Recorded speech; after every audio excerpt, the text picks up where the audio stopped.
Your name, please? William Easter. Mr. William Easter. Right. Your passport, please.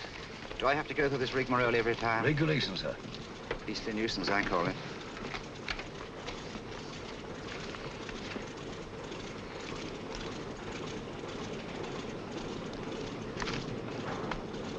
You'll receive your American visa in Lisbon.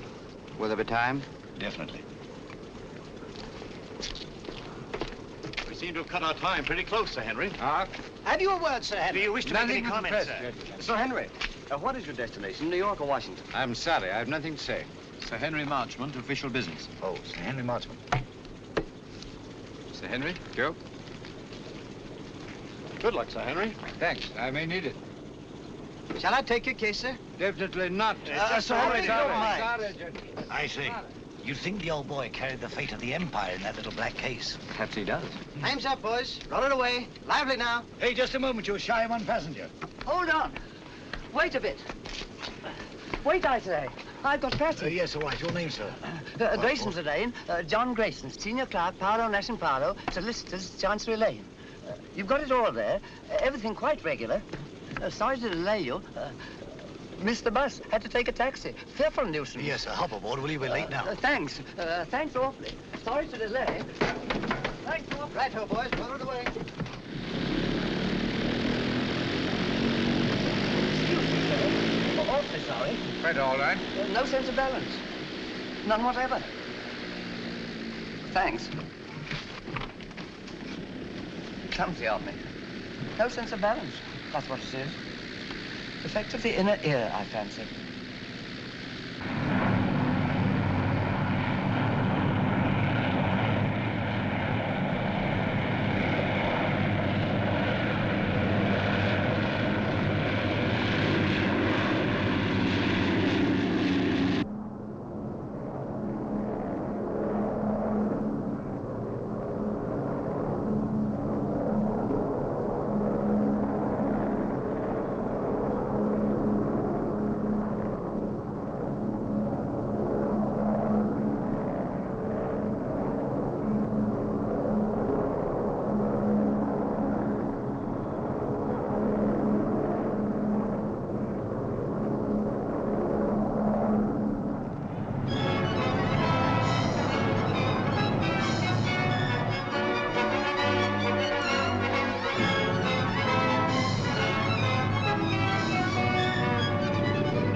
when I read that you were en route to Washington, Sir Henry, I just couldn't rest until I found you. Now, Julia, when can you dine with us? Very kind, Mrs. Jellison. I'll put you first on my unofficial list. Oh, I have a much better idea. You must let me put you up during your stay. Thanks very much, Washington but- is so crowded. I'll put you in the blue room.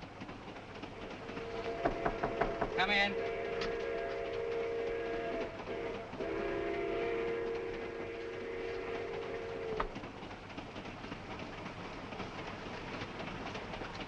Thank you, sir.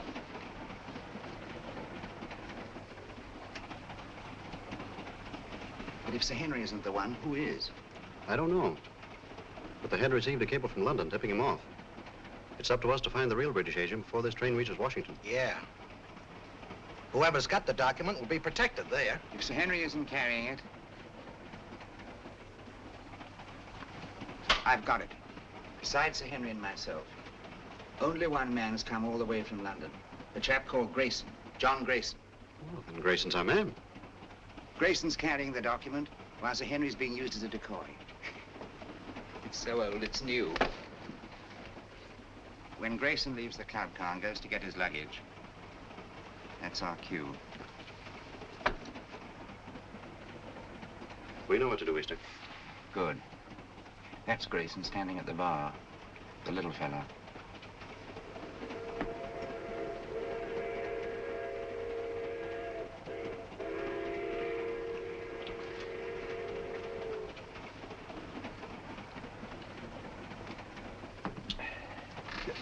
Excuse me, sir. Don't give it a thought, brother.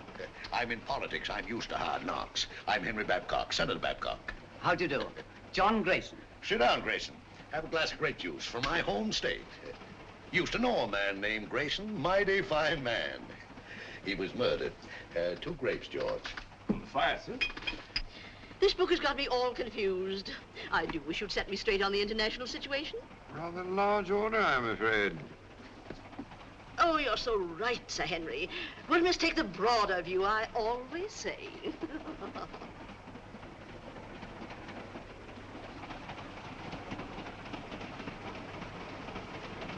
Another grape juice, Grayson. You can't have too many vitamins, I always say. Thanks, Senator. But if you don't mind, I'll have a whiskey and soda. Why, sure. George, bring him over, will you? Yes, Let's sir. get a chair. I was built for comfort.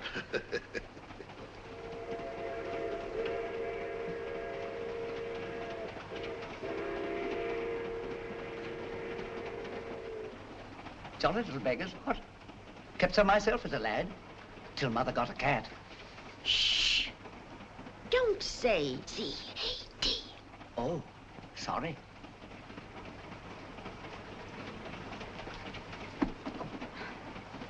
Permit me, ma'am. Oh, thank you. Very kind, I'm sure. Pardon me, sir. Here we are. Porter. Yes, sir? Are we on time? Yes, sir. Be in Washington in 20 minutes.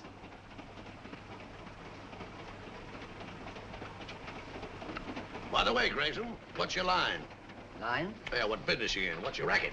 Oh, I represent a London legal firm, Parlow, Nash & Parlow. Parlow. I used to know a man named Parlow. No, it was Marlowe. Couldn't have been the same fella. No, I suppose not. I've been making a tour of my state, getting the opinions of the home folks, taking a lot of their ideas back to Washington. I'd like to hear more of your activities, Senator. Give me your address, sir, and I'll have all my speeches mailed to you. You're quite too kind, sir. Sorry I have no card.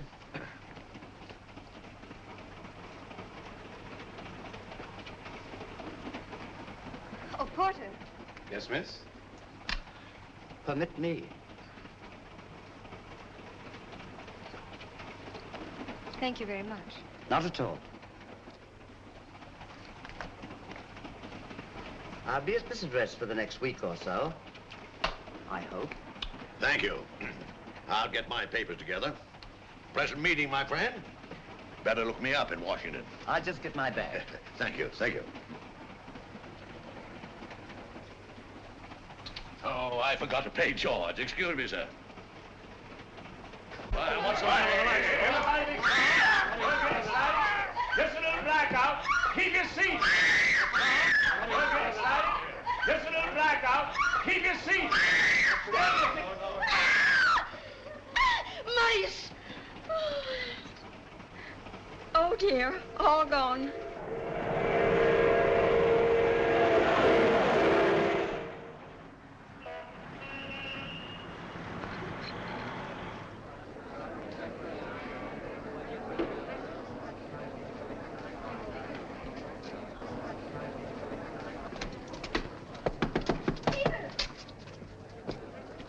Peter. Nancy, darling.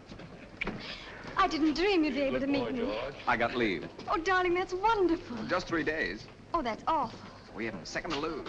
First thing I did As I was saying, Sir Henry. was get this. Oh, this finger. Well, I haven't had much experience. Look, day after tomorrow, your aunt's giving us a reception. Until then, you and I are going to be a couple of busy people. Oh, I beg your pardon.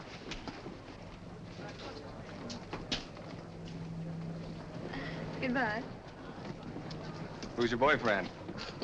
You needn't worry. He just lit a cigarette for me.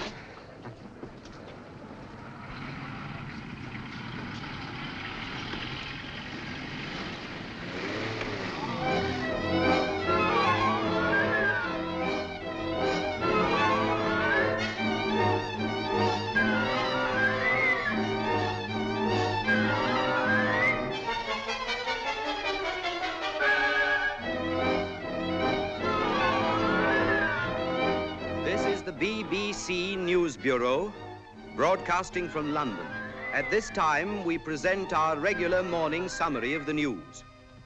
A British subject has disappeared under curious circumstances.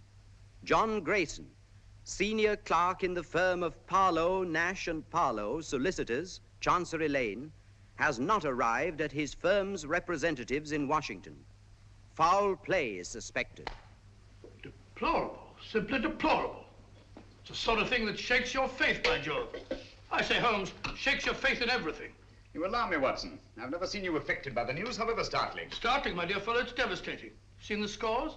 The Navy got 428 for 6 wickets against the Army at Lord's. May I draw your attention to the fact that really momentous things are happening in the world today? Oh, I know all about that. I'll get to them later on. Excuse me. Mind my egg, old bean. Oh, I'm sorry. With your consuming interest in the game, I'm surprised that you've changed your mind about running up to Lord's cricket ground this afternoon. It can't be helped. I had to put it off. How did you know I changed my mind? Elementary, my dear Watson. Invariably, when you go to a cricket match, you fill your flask with my best whiskey. Just now, I noted in passing that the flask was empty. A single whiff informed me that it had been recently filled. Obviously, after filling it, you had poured the contents back into the bottle. Therefore, you had changed your mind about a cricket match. You amaze me, Holmes. You positively amaze me. Come in, Mrs. Hudson. Oh, excuse me, Mr. Holmes. There's a gentleman, and he's very insistent. Well, I do declare he followed me right up the stairs. Didn't I ask you to wait? My good woman, you may ask me to wait, but not the British Empire. Mr. Holmes, I must talk to you immediately. How are you, Mr. Irons? That will be all now, thank you, Mrs. Hudson. My good woman, indeed. Arons? I seem to know that name. Don't tell me, my dear Watson, that you don't recognize Mr. Arons at the Home Office. Oh, yes, of course. I knew the moment you came in. How are you, Arons? How do you do? Do you see what the Navy did to the Army at Lord's yesterday? All right, Watson, go on with your breakfast. Bad show. 428, 6 wickets. No. Mr. Holmes, I'm here on a matter of the utmost secrecy. Now, I assure you, Mr. Arons, that Dr. Watson is the very soul of discretion. Won't you sit down? By the way, Watson, please be so good as to keep tapping on the table with your knife. Tapping on the table, yes. It will break the wavelengths if by any chance there's a dictograph in the walls. Oh, really? Cigarette? No, thank you. You can stop now, Watson. Well, Mr. Arons, I take it you've called on me in connection with the kidnapping of John Grayson in America last night. Oh, yes.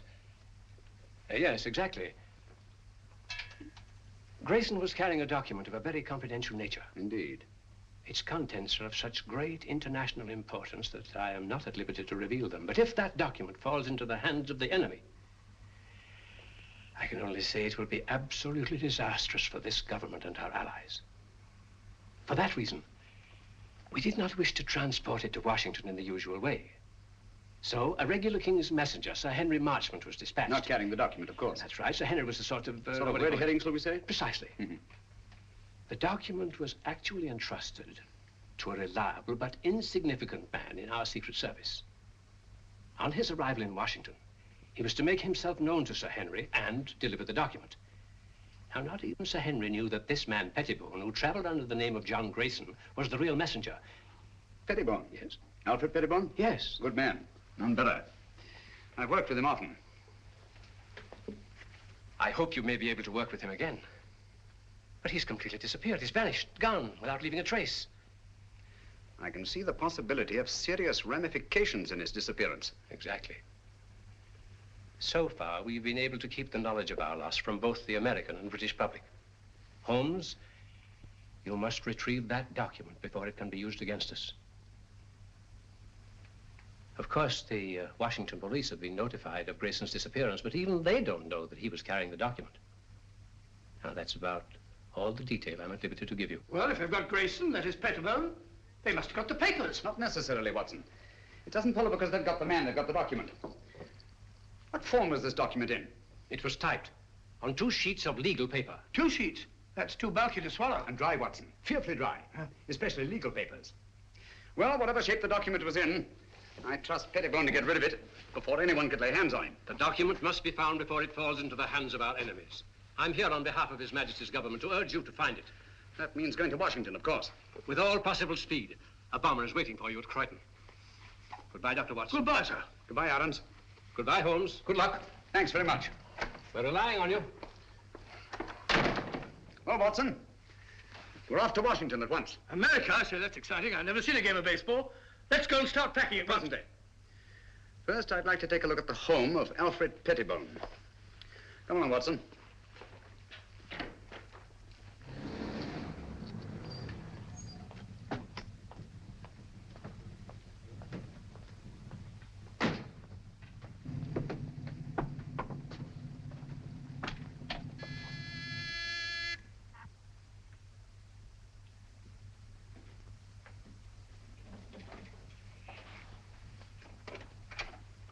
Why, Dr. Watson, what a surprise.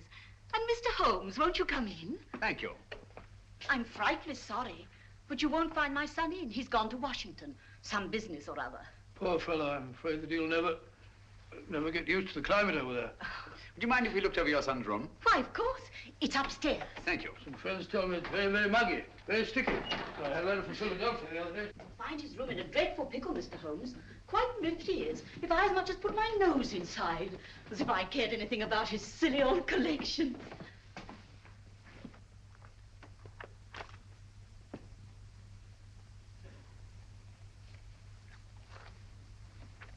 This sort of Pettibone seems a curious sort of fellow. Sort of collector of collections. Postage stamps, military buttons, butterfly, I don't know, bugs, snapshots. All sorts of rubbish. Yes, I shall write a monograph someday on the noxious habit of accumulating useless trivia.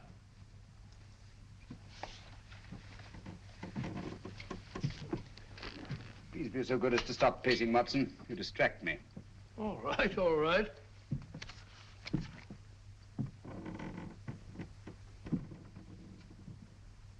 Unless I'm greatly mistaken, our friend Pettibone did not carry 2 pages of legal paper when he left this room.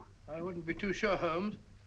Ashes are deceptive, you know. On the contrary, my dear Watson, the rag used in our official documents leaves an ash that is unmistakable. Oh, do stop pacing. I'm not pacing. I haven't moved an inch. I'm sorry, old fellow. My error. Must be Mrs. Pettibone. Heavy woman, light on her feet. Doesn't follow. Our friend seems to be quite a camera enthusiast. What's this? Cook F1.5. That's a very fast lens. F3.5. Summer.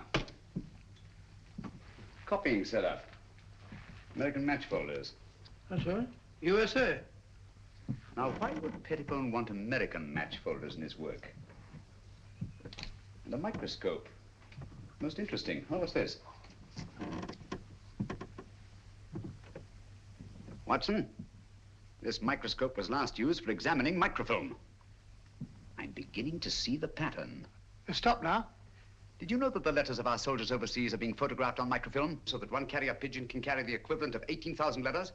Well, we had a carrier pigeon in the last war. Back in 1915, belonging to the Brigade Signal Corps. Did you? Yeah, the poor bird kept flying round and round in circles all day long. Found out later on that it was cross-eyed. Tragic thing. Huh? Firstly, where are you going? Huh? Oh, dark room, huh? This is what I was looking for. Huh? This projector magnifies tremendously anything placed on the slide, like this piece of microfilm. Understand? I can't say I do exactly, no. Wait a minute. I'll show you what he's photographed.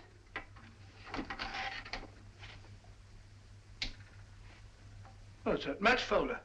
What do you want to photograph that for? Probably to line up his equipment before he photographed the document. We've got it, Watson. Oh, have we? Yes. Come along. Oh, it's all as clear as mud to me. Just as I thought. This document has been reduced to microfilm to make its concealment possible. Alfred Pettibone is a most ingenious fellow. A bulky document is obviously difficult to conceal.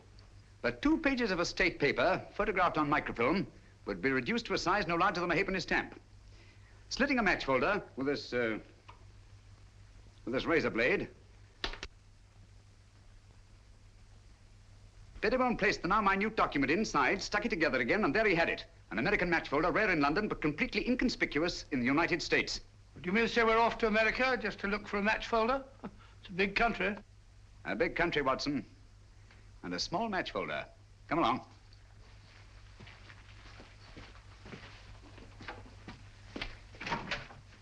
Did you find what you were looking for, Mr. Holmes? Yes, thank you, Mrs. Pettibone. By the by, you haven't been up on the roof in the last 20 minutes, have you? Why, no. What made you think... Well, we distinctly heard footsteps. Nonsense, Watson. It was the house settling. Gracious, yes. Such popping and groaning. We're quite used to it. Thank you. Goodbye, Mr. Holmes. Goodbye, Mrs. Pettibone. Goodbye, Dr. Watson. Goodbye. So sorry you missed Alfred. I'll tell him the minute he gets back. Gets back? Oh, yes, of course. Well, goodbye again, Mrs. Pettibone. Just a minute, Watson.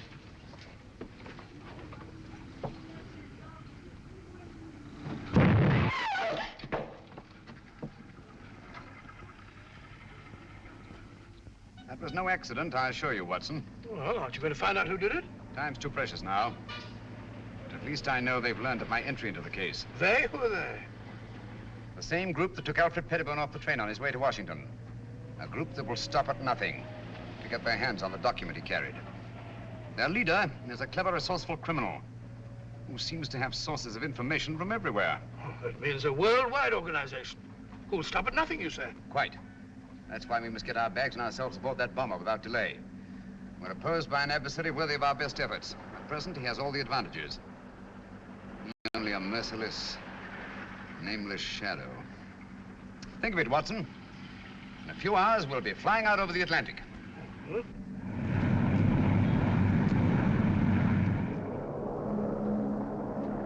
We're flying over New York, sir. New York, eh? Yes, sir. We've been cleared by radio. Non-stop, Washington.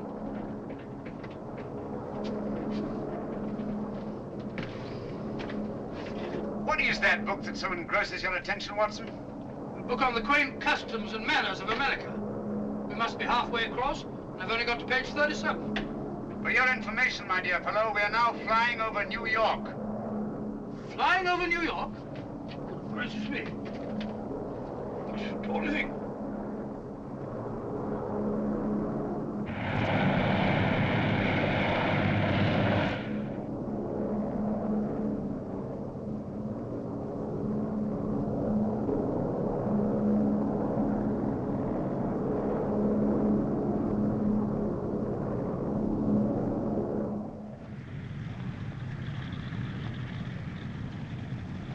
Embassy car, Mr. Holmes. You're being very helpful, Mr. Lang. Detective Lieutenant Grogan of the Washington Police. How do you do? Welcome to Washington. Thank you. This is my associate, Dr. Watson. How do you do, sir? How are you? I suppose I should say, how are you, buddy? What's cooking? Oh, come along, Watson. Oh, it says it's in the book. What's cooking?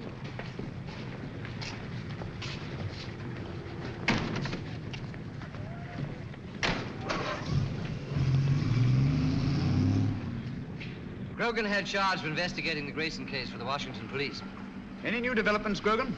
None, Mr. Holmes. We're glad to let you have our complete file. And, of course, we'll cooperate in every way. Thank you. I shall appreciate your help.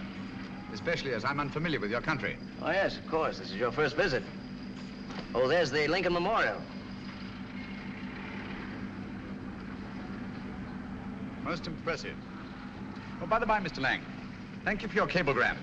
I received it just before I left London. Cable? I sent no cable. About our reservations at the Hotel Metropole. Why, no. We thought you'd stay at the embassy, of course. Look at that. Well, since some strange person has taken such an extraordinary interest in my welfare, I think I shall stay at the Hotel Metropole. Oh, Mr. Holmes, there's the Washington Monument. There's the Capitol, Mr. Holmes.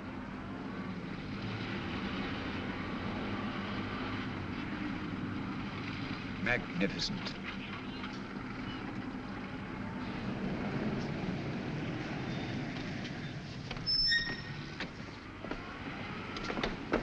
We're expecting you, Mr. Holmes. Thank you. I questioned everybody known to have been in that club car, as a matter of course. Sir Henry Marchmont confirms that Grayson had contact only with the people on this list. Now, he had a drink with Senator Babcock, and he chatted with a Miss Pringle about some mice she had in the cage, and he picked up a book dropped by Mrs. Jellison. Not very much to go on. How many of these people have been attacked already? I've heard about your deductions, Mr. Holmes. Well, Senator Babcock was held up on his way from the station, with nothing taken. And Mrs. Jellison's home was ransacked that night. And she found the book that she carried from the train literally torn to bits. That's right. Miss Pringle? Well, Miss Pringle says someone released the mice from the cage during the night sometime, and she found the cage torn apart. What happened to the mice, I wonder? An intriguing line of thought, Watson, but not essential to the case. Mm-hmm. Apparently, Grogan, they're still looking for the document. I'd very much like to have a look at that club car. Well, that'll be easy. I have the car held in a siding in the railroad yards. Good. But we've searched the car thoroughly, Mr. Holmes. We couldn't find a thing. Well...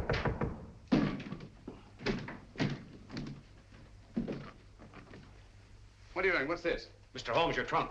Trunk? I have no trunk. It says right there. To Sherlock Holmes, Hotel Metropole. How was this trunk delivered? An expressman brought it, sir. What's the name of the company? Do you remember the license number? Naturally, I didn't notice that. I just signed for it. All right, thank you. That'll do. Well, this trunk's not locked.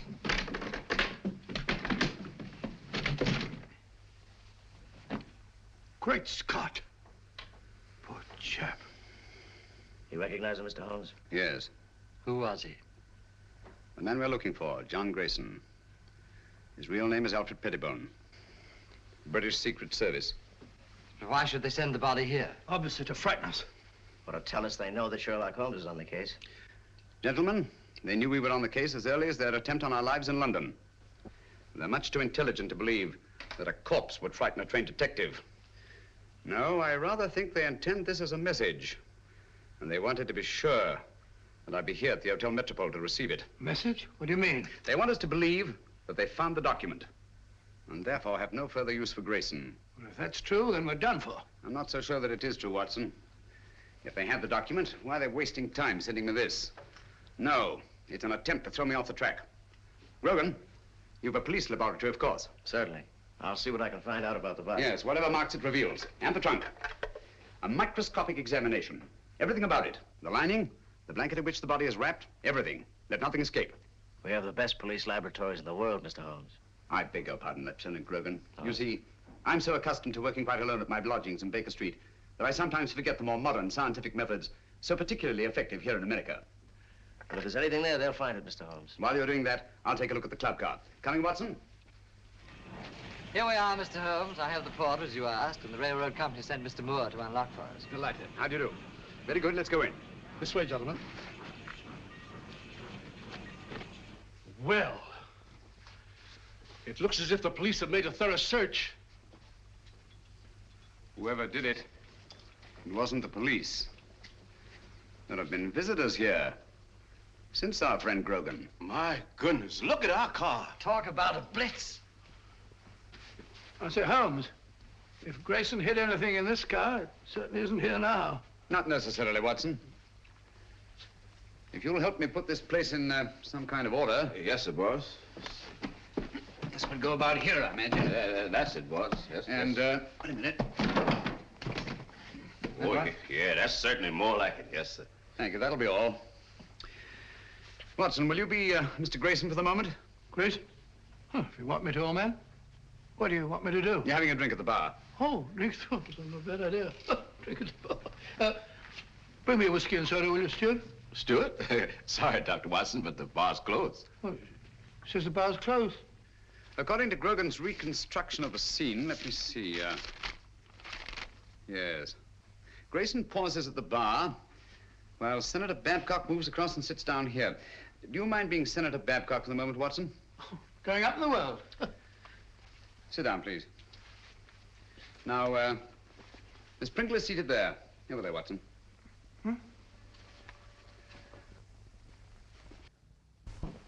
Now, Miss Pringle. That's right, the mouse woman.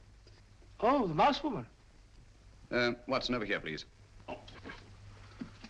No, not there. Not there. That's Senator Babcock. Oh, pardon me, Senator. Sit down, please. Now you're Mrs. Jellison. Oh, excuse me, Mr. Holmes. He ain't Mrs. Jellison. He's the young lady. What? Sir Henry Marchmont was sitting right here, and Miss Jellison was right here. She's a sort of a big, fat lady. What did Grayson do that attracted your attention so particularly to Mrs. Jellison? The little man, he retrieved her book. And the young lady sitting here, didn't she converse with the little man? No, sir. That young lady didn't have no converse with no one. When the little man lit her cigarette, she ran back and said, "Thank you very much." But you have matches here for your customers. Oh, yes, she called me, and I saw a cigarette, and I knew she wanted a match. And Grayson used one of his own matches? Dog it. Oh, yes, he took a folder from his coat pocket. Did he put the match folder back in his pocket, or did he give it to the young lady? I don't remember. I was fairly busy. Try to remember. Well, if I should try to doomsday, I couldn't rightly say just what happened to that match folder. Oh, yes. I remember just one important thing. What? When the little man lit her cigarette, he said something very peculiar. What was it? He said, "Permit me." Oh. Well, gentlemen, I'm extremely grateful to all of you. That's all we can do for the present, I think. Since the place was torn to bits after the murder of Grayson, the attacks on Senator Babcock, Mrs. Jellison, and Miss Pringle, I'm convinced that the document left the club car long before these events. But how? By whom? And who was the mysterious young lady whose cigarette Grayson lighted? Did anyone meet the young lady? He sure did. He? Who was he? Tall, handsome, in a uniform. I see. I suppose you wouldn't remember what kind of a uniform. I certainly would. Lieutenant, Navy flyer. My boy's in the Army. He's gonna be a flyer, too. Splendid. Did you happen to hear them say anything? Oh, I didn't happen. I just couldn't help hearing it. Mm-hmm. Well, what did they say? Oh, yes, he said he had 3-day leave. He had to move fast before the big part her aunt was giving him. Then, too, he put a ring on her finger, and they both looked mighty happy. Mm-hmm. Just the way you're looking right now. And the way I'm looking myself. Come on, Watson. That's the girl. I told the head I could swear to it. Is the address there? All there. Right in our laps. And also right in the lap of Sherlock Holmes. That's the least of our worries. The head could handle 10 like Holmes. I hope so. But don't underrate that Englishman. I have several friends who did. They now grace some of the best prisons in England.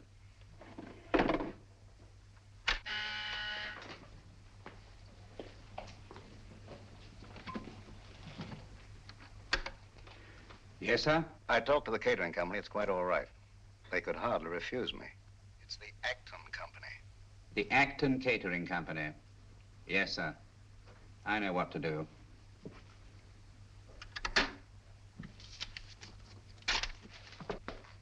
Pop over there. You're going to work for the catering company. Right. When you get in the house, find out all you can. Katie. Yes? You ought to go as a guest. Will it be safe? It'll have to be. I'll try and get in the girls' room. Unless you hear from me, carry on as we planned. Flash Gordon. Seems a very capable fellow. Sports pages. These Brooklyn fellows seem to be arguing with the umpire. Story thing. What are you eating, Watson? Gum? Oh. Put it away.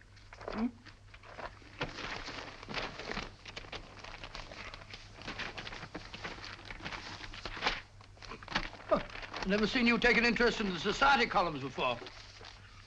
It's a concern I'll drop at once, I assure you, Watson. You found what you're looking for? Well, how do you know this is the girl? It would be an extraordinary coincidence, wouldn't it? If more than one naval lieutenant in Washington were to become engaged in the last few days to a girl from New York whose aunt was giving them a reception. By Joe, you must be right. She's a pretty girl. Yes. He's walking around with dynamite in her handbag.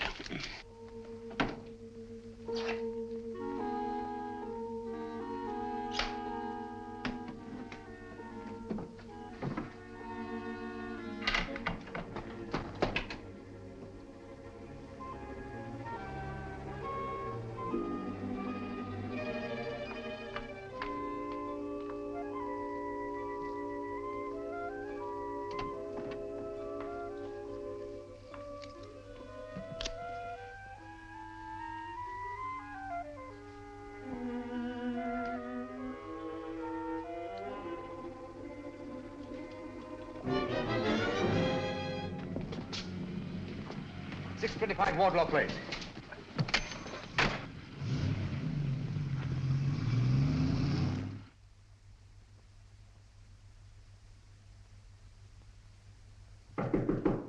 Who is it? Me, Pete. You can't come up here. I did, though.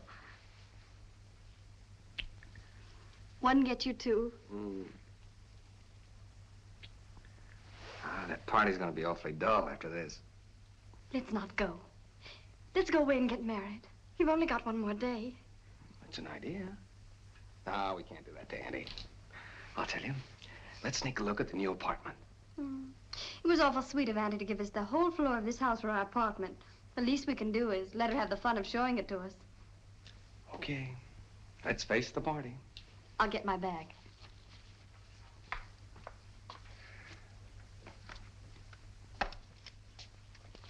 Thank you. Oh, no, you don't. That's the way I got them.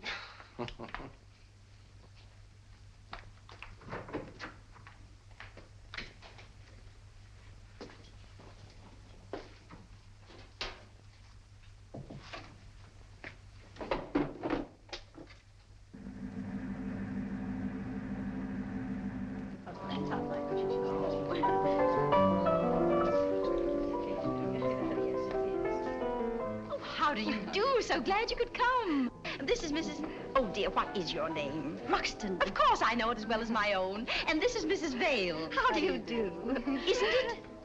Quite. Oh, of course. Any luck? Not yet. That must be Lieutenant Merriam with Miss Partridge over there.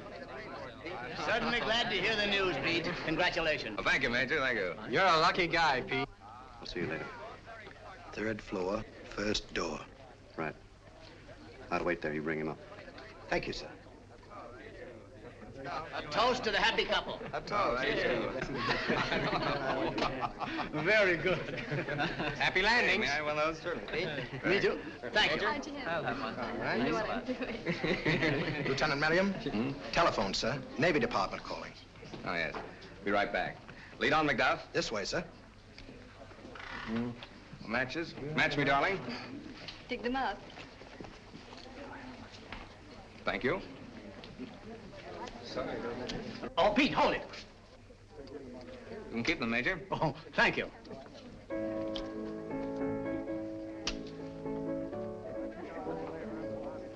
Thank you. Not for me, thank you. No, thank you. Why up here? They said it was private. There's a phone in here, sir. Hey, it's my new apartment. Miss Partridge didn't want me to see it till after it was finished. Here you are, sir. Quite a smell of paint, sir. In here, sir. Thank you.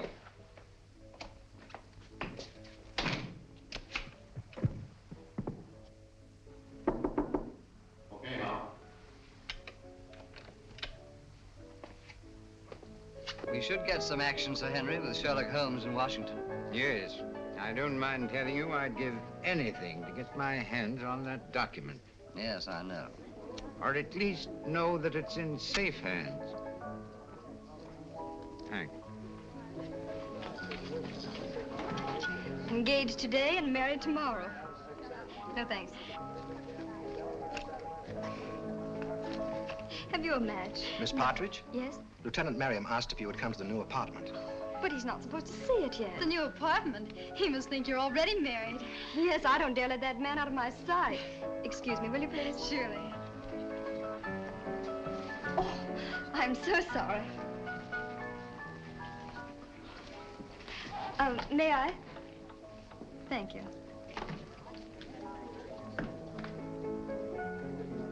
This way, please. Oh, I know the way, thank you.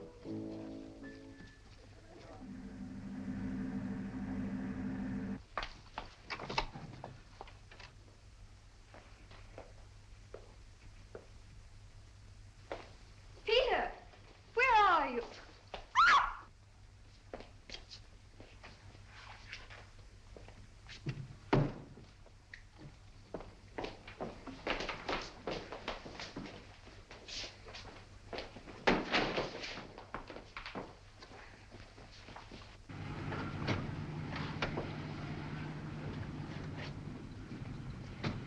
Well, here we are, Grogan. Good connection. We'd better go into the party. Well, I think you better go in first, Mr. Holmes. I'm not very good at this sort of thing. I think you do all right.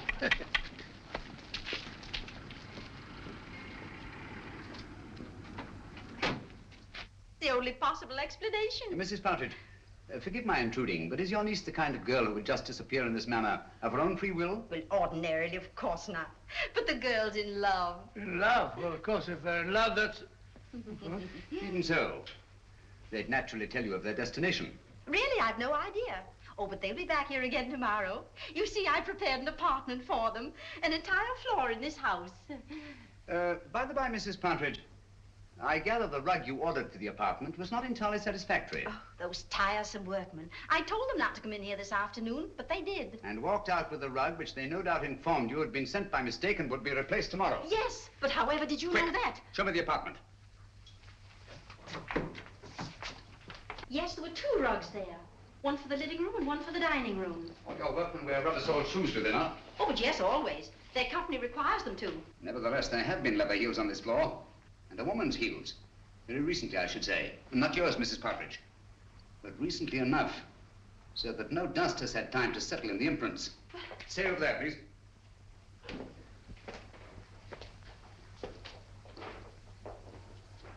There seems to be a struggle over there. A woman's footprints disappear and a man's leather heels come round and stop there. Either she was carried out in the carpet or else... Where does that door lead to? Why, it's a dressing room. Perhaps an ordinary skeleton key. Try it. Watson, this is a matter for you, I'm afraid. Excuse me. Who is he? Is it Miriam? Peter! Take it easy, Mrs. Partridge. Let the doctor examine him. How is he, Watson? Nasty crack of the head. Nothing serious, thank heavens. Is there somewhere where you can lie down? Of course. Poor Peter. Take him to my room. Yeah, son, put your arm around my neck. That's the old chap. Mr. Holmes, you must find Nancy. Quite. Poor Peter. That girl disappeared right from under our noses. It's unbelievable. I better try to trace that truck. That won't lead us anywhere. Our antagonist is too clever for that. But the girl must be found immediately. You're sure the police chemists found nothing definite in their examination of the trunk? Not one thing pertinent to the case. What about Grayson's body and the blanket it was wrapped in? Nothing. Every object connected with this case has some kind of story to tell. Do you think they'd mind if... The laboratory is completely at your disposal, Mr. Thank you. Dr. Watson and I will go there at once. The usual findings on the trunk, Mr. Holmes. Bought in Washington, been banged about a good deal. All labels removed. And the body? No marks of any kind. Very well. If you need me, call. Thank you.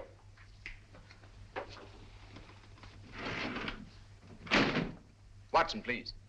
Just hang up a bit. This blanket is beginning to tell me many things. Really? Don't say so. It only remains to translate them properly. Yes. And just as I thought. This blanket has had a most varied history. Been on many a sea voyage. The latest not 6 months ago. Since then, it has been used to wrap a multiplicity of objects. Carvings of teak wood, candle snuffers made of pewter,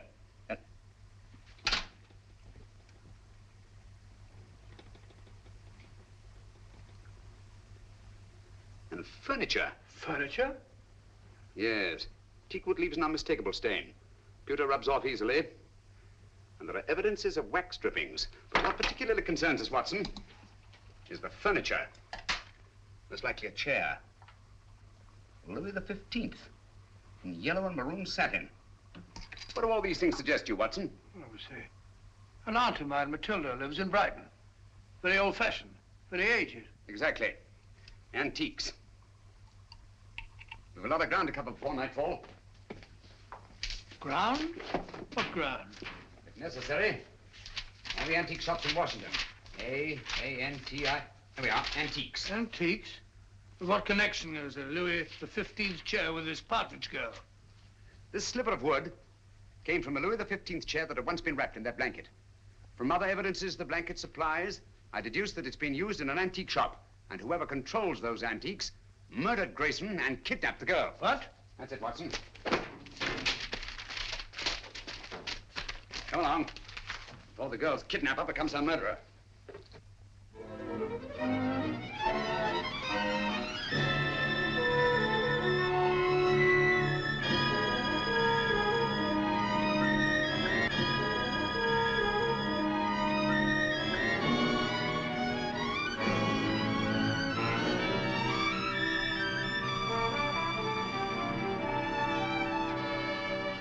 Holmes, I'm fed up with all this shopping for antiques. We must keep searching, Watson. The girl's in grave danger. Hello. Hello? Oh, sorry. What is it, Holmes? This isn't the place it seems to be. Look, Watson. Those cabinets. Obviously imitation, and yet they're priced as if they were authentic.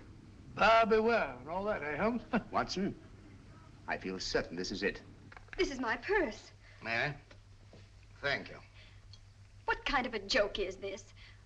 Oh, don't bother to answer. You can tell the police all about it. And you shall, I promise you. But there are no police here. Haven't you noticed? We are quite alone. I sent for you to ask you a few questions. You always send a rug for your guests. It was a very nice rug, Miss Partridge. It's not my idea of a method of transportation. No, I'm sorry about that, but I'm afraid it was unavoidable. But why? You've no right to bring me here like this. I've always found it wise to take what rights I can get. Miss Partridge, you have a document which I must have.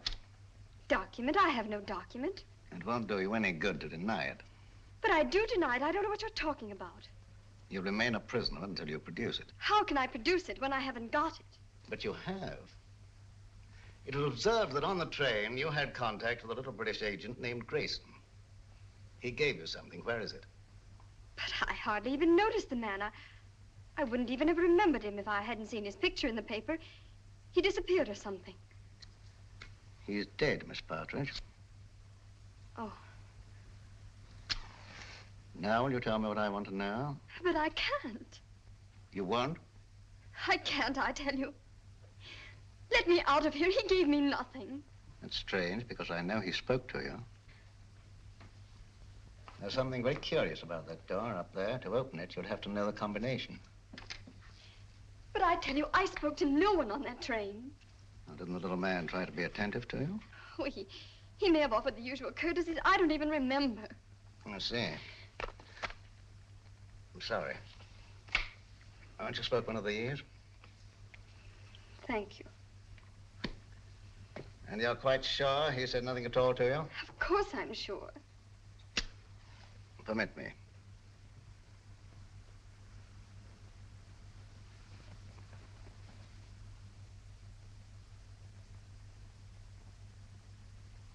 And you're certain that nothing passed between you? I'm certain. Mr. Howe, please. I must ask you to trust me with your bag a little longer. I have an eccentric interest in the linings of purses. It's a foible. You know Mr. Howe, I believe. Mr. Howe is a gentleman of unusual accomplishments. Under his influence, I've known people talk fluently who never talked before. But I don't know anything, I tell you. Nothing. Nothing, I swear it. I don't know anything.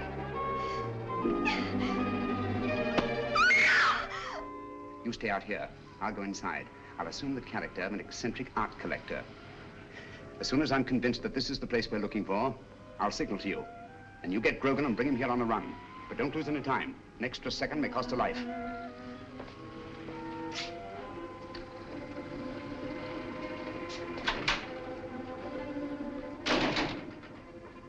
No, madam, I don't know who she is. But notice the modeling.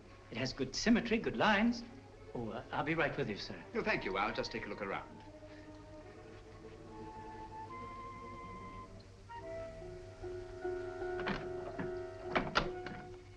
What an extraordinary cabinet. Spanish. Moorish influence. Imitation, of course. It is not an imitation, it's authentic. Oh, come now, my dear man. Ah, may I see some of these ceramics? Those aren't for sale. They're Ming vases mostly, and they haven't been marked yet. Well, that's really a very little consequence. You see, if they're genuine, I can tell to within a shilling what the international price might be. If you please, sir, there are other customers. Oh, yes, of course. Well, I'll just look around. Ah, what a very interesting collection of pewter.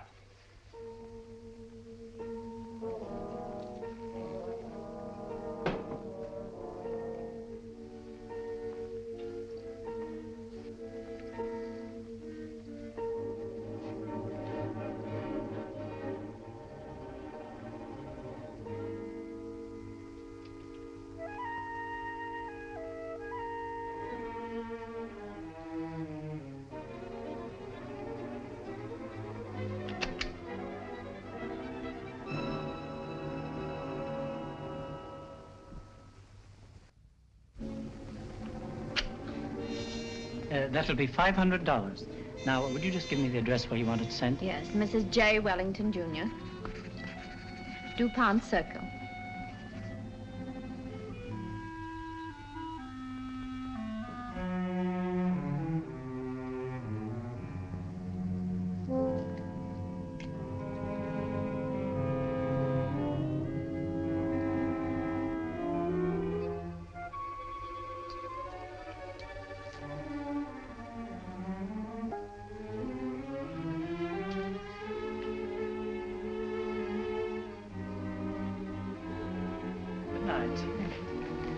Good night. I'll have it sent out in the morning. Oh, dear. I'm most terribly sorry. You've broken one of our best pieces, sir. Ming Dynasty. Tang Dynasty, not Ming. Definitely not Ming. It is my business to know, sir. The pottery is Ming and worth $2,300. As we're closing for the evening, I must ask you to settle at once. Oh, nonsense, my good man. Tang pottery is worth $600 at best. Just a moment, please. Yes, of course. Hello? What's going on up there? A customer dropped a valuable piece of pottery. I'll finish with him immediately. How can you say that it's Ming? 2,300 fiddlesticks. You ask $2,300 for something that's worth no more than $600. I demand to see the proprietor. Now, wait There a are minute, bureaus for the protection of innocent customers. Show me to the owner of this establishment, or I'll turn the entire affair over to my legal representative. Ming, indeed. Just a minute. What chicanery, what skullduggery. I mean to put an end to it this very night. Ming for Tang, indeed. And I won't be put off. Call the proprietor immediately. Very well. Just a minute. Yes? This man's mad. An eccentric collector. I can't get rid of him. Insists on seeing you in person. All right, stall him for half a minute, then send him into my office.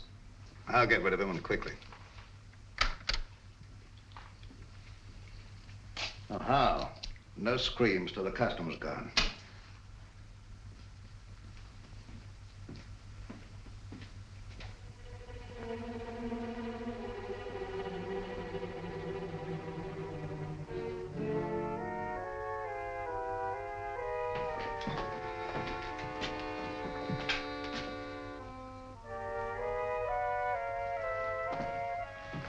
You get downstairs. Yes, sir.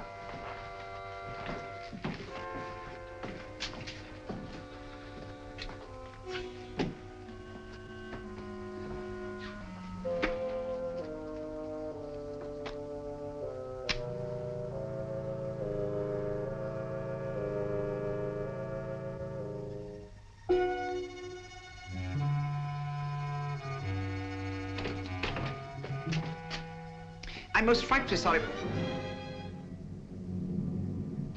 I'm most frightfully sorry about the vase, but really, sir, your clerk is guilty of attempting the most obvious fraud. You see, he tried to convince me that I'd broken a Ming pottery when anyone could see that it belonged to the Tang era. Its value is no more than $600. All right, you pay me the 600. We'll call the matter settled. Oh, thank you very much, sir. Thank you. I'll send you my check in the morning. I see you know the London value of these pieces. It's my business. Exactly. Yes, exactly. You know, I think you're just the man to help me find some furniture I'm anxious to get. I'm most frightfully bored with the usual conglomeration of pieces that we can pick up on the other side. What do you really want, Mr. Sherlock Holmes? Herr Heinrich Henkel, or as you now call yourself, Mr. Richard Stanley.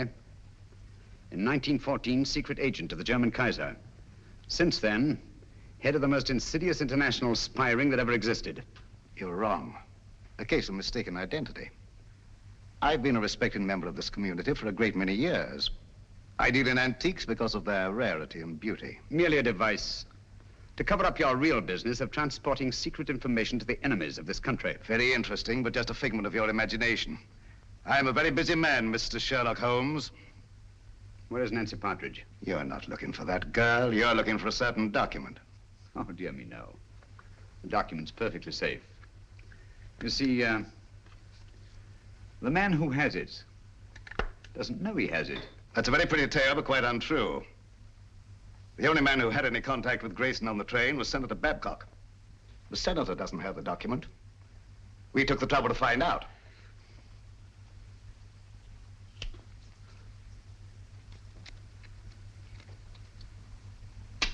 Permit me. Thank you. Perhaps you've been misled by the common notion regarding the shape and bulk of state papers. They might easily have been reduced to a convenient size, you know. Say, a document no larger than a postage stamp. Postage stamp, huh? That's a very interesting theory, but not supported by the facts. And quite beside the point. Where's the girl? She's not here, of course, but you're quite at liberty to look round if you care to. Thank you. I shall do so.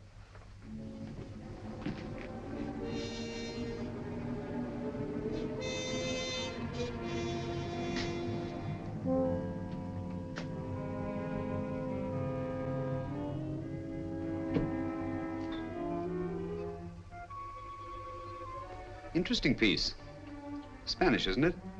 Moorish. Oh, my error. It's an amazing specimen. I assure you won't find what you're looking for there.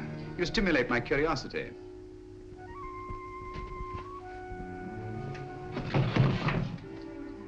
This might be interesting.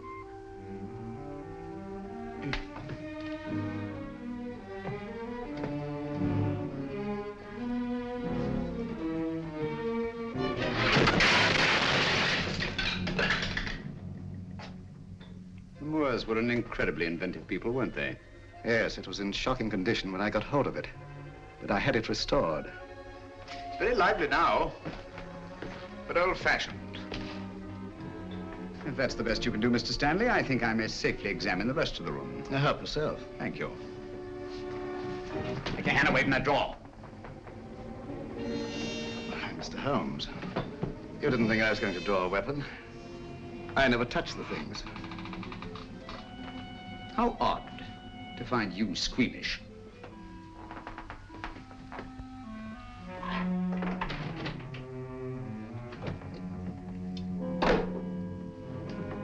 That connects only with the shop.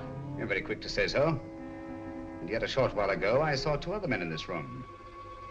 And they didn't go back into the shop, so there must be another exit. And perhaps another room. Yes, Mr. Stanley, what is it? Bring Miss Partridge here at once. Excellent, Holmes. I see your voice hasn't lost its flexibility. And my hand hasn't lost its cunning either.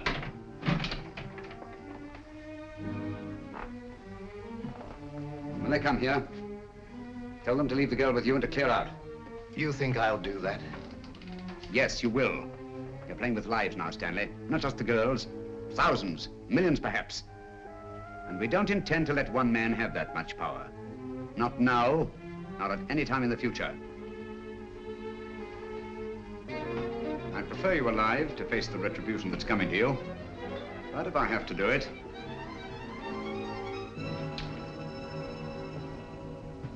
All right, Mr. Holmes.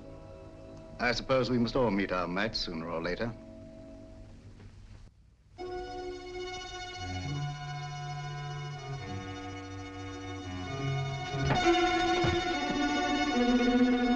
That's enough, boys. Take your hands off him. Well, Mr. Holmes?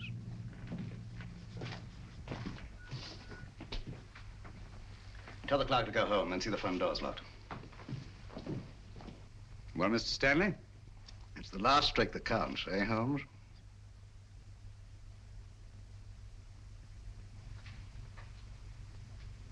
I'll remind you of that later.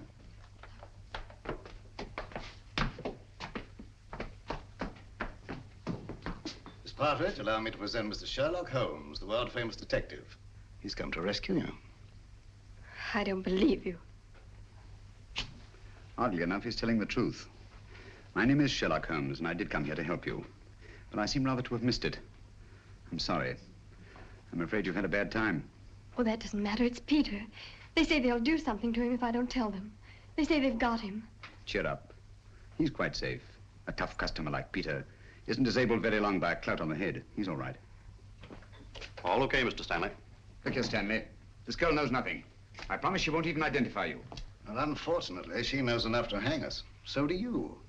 I'm surprised at you walking into a trap like this, but you see the position I'm in and what has to be done. Katie, how?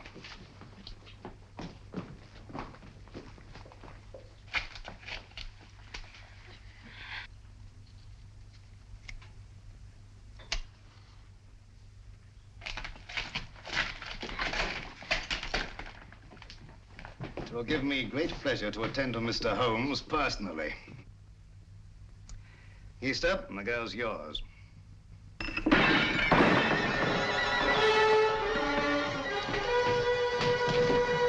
It's the police! Open up, that's the police.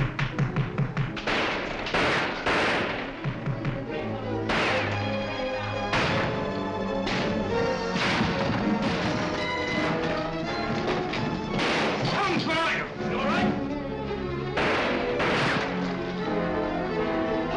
Holmes! Where are they?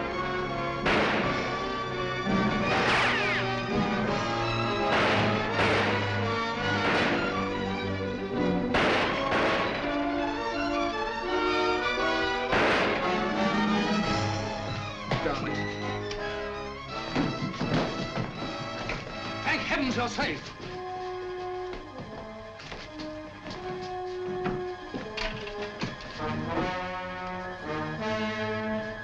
Quick! Stanley's escaped. All right, boys, bring them along. Come on, Lieutenant. Let's go, sir. Send it off this building. Double quick.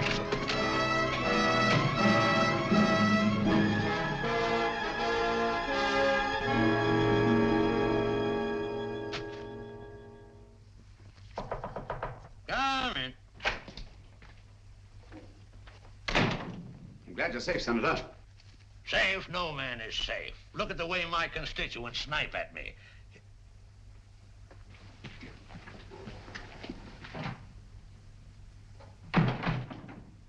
I don't recall seeing your face before, stranger. I don't think we've met.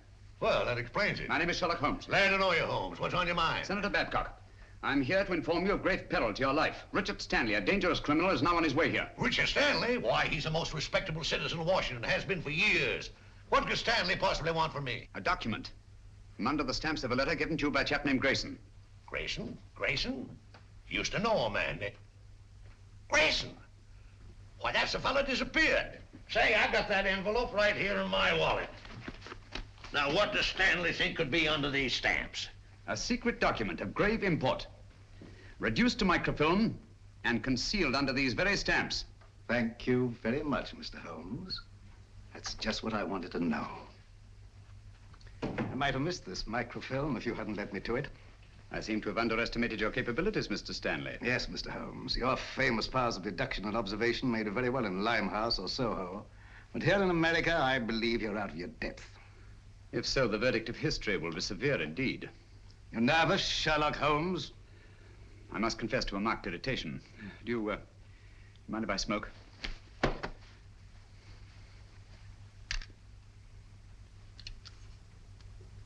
Thank you. The whole course of the world might be changed by your acquisition of the microfilm. Oh, it will be, and for the better. Have you a match? You can keep those. Thank you. And now, if you'll pardon me, Mr. Holmes. Why don't you do something, Holmes, if that thing's so all-fired important? The English senator. Cricket, old boy, always cool in the crisis. The last trick, eh, Holmes? Yes, the last trick. Say, you're a smart fellow, Holmes. Here's the microfilm, Holmes. Thank you, Senator.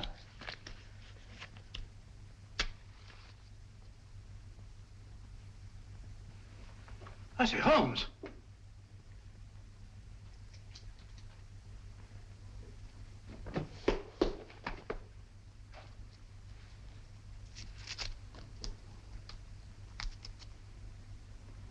This is the microfilm with the document on it. It'll be in the proper hands within the hour. As I told you, Mr. Stanley, the man who had it didn't know he had it. Come on, let's go. Well, it'll be nice to get home to Baker Street, eh, Holmes? Yes. But this is a great country, Watson. It certainly is, my dear fellow. Look, up there ahead.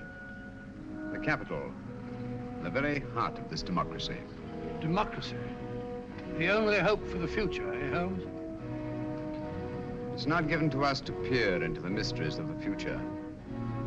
But in the days to come, the British and American people will, for their own safety and for the good of all, walk together in majesty, in justice, and in peace. That's magnificent. I quite agree with you. Not with me, with Mr. Winston Churchill. I was quoting from the speech he made not so long ago, in that very building.